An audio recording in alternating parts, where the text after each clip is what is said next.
নমস্কার বন্ধুরা, কেমন আছো সবাই? আশা করছি তোমরা সবাই খুব ভালো আছো। আমিও খুব ভালো আছি। তো আবারও চলে আসলাম একটি ভিডিও নিয়ে তোমাদের সামনে। তো তোমরা দেখতে থাকো ভিডিওটা। এখন এই যে দেখতে পাচ্ছ, ওরা মশলা মাখিয়েছে আর আমি এগুলো খুঁটছি একটা একটা করে, কারণ এগুলো কি আর নষ্ট করব? এগুলো নষ্ট করলে তো নষ্টই হয়ে যাবে। এগুলো খুঁটে নেওয়াই ভালো, কাজে লাগাতে পারবো সেই কারণে।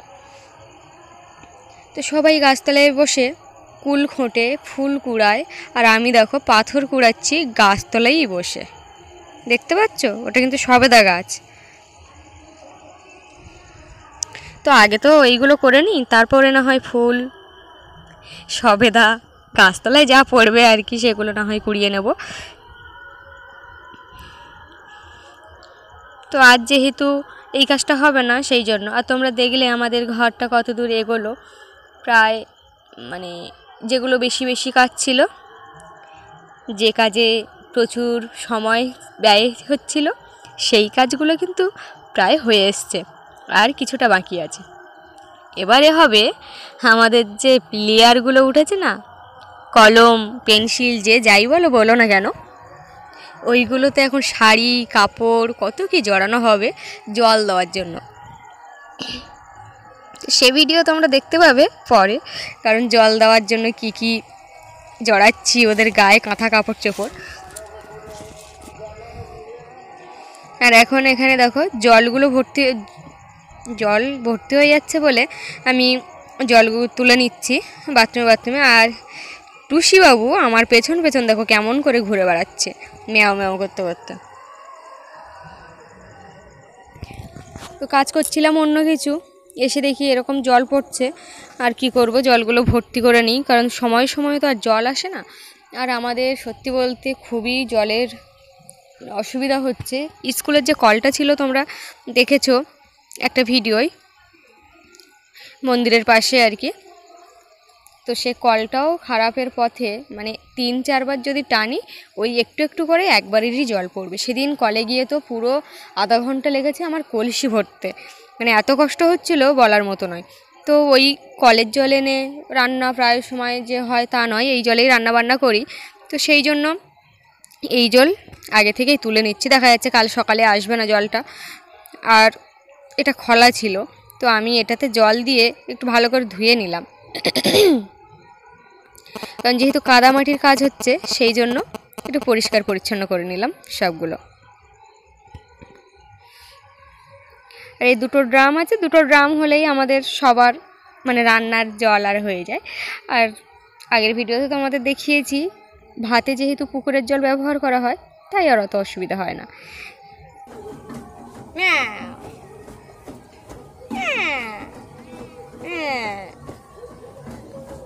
কার পেছনে লাগবো বুঝতে পারছিলাম না, তাই আমার পোষ্যর পিছনেই একটু লাগলাম আর কি।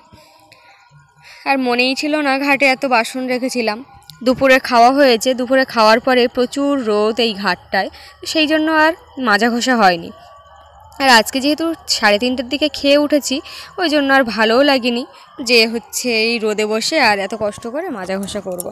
তো দেখো, তারপরে পড়ন্ত বেলায় এগুলো ঠান্ডা মাথায় মেজে ঘষে নিচ্ছি। সন্ধে হোক যাই হোক, একটু আলো থাকলেই থালা বাসনগুলো মেজেই নেওয়া যায়, কোনো অসুবিধাও হয় না। যেহেতু ঘাটের কাছেই, একদম ঘাটের যে ধাপ, ওখানে ফোনটা রাখা, তাই হয়তো তোমরা ঘাটের ওই যে ওই ধাপটাই দেখতে পাচ্ছ বেশি করে। কি খাচ্ছিস সব? এই তোরা ডিম পারবি খাবে রে?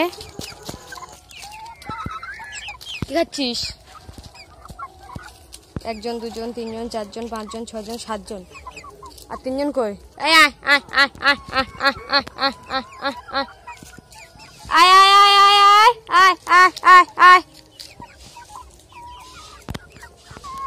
চারিপাশে দাঁড়িয়ে থাক, চুপচাপ, নড়বি না একদম।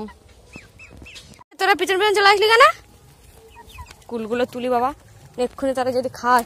কুলগুলো রোদে দেওয়া হয়েছে শুকনো হওয়ার জন্য, কুল ফাটিয়ে আর পোকা টোকা আছে কিনা ওগুলো দেখে ভালো করে আর রোদে দেওয়া হয়েছে। তো এখন বেলা হয়ে গেছে, তাই তুলে নিচ্ছি।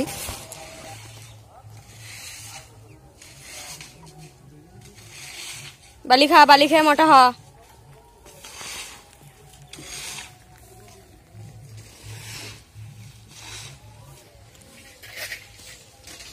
এই পোকাগুলো খেয়ে নিচ্ছে এই জামরুল।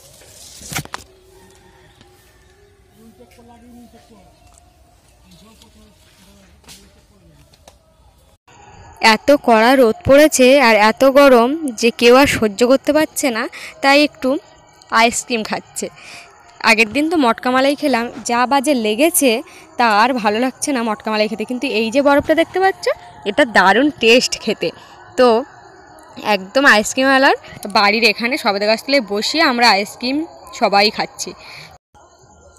আইসক্রিমওয়ালা বাদ দিয়ে আমরা সবাই আইসক্রিম খাওয়ায় ব্যস্ত।